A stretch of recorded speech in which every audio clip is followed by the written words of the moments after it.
শীতের সবজি নিয়ে চলে এসেছি আমার প্রিয় সকল বন্ধুদের মাঝে। কেমন আছেন গো প্রিয় বন্ধুরা?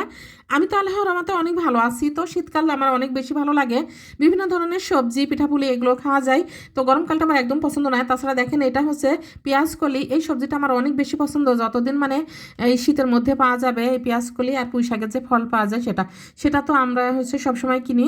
আর এই পেঁয়াজকলিটা আর এই বাঁধাকপি, লাউ, এই যে এটা ফুলকপিটা আমার একদমই পছন্দ না। তো আপনাদের কার কার পছন্দ? এটা হচ্ছে শিমটা বেশ ভালো লাগে। সবজির মধ্যে আমার একদমই ভালো লাগে না ফুলকপি, বরবটি আর চিচিঙ্গা, এই তিনটা সবজি আমার পছন্দ না। তাছাড়া আমি সব ধরনের সবজি খেতে অনেক বেশি পছন্দ করি। তো কতগুলো ডিম কিনেছে দেখেন।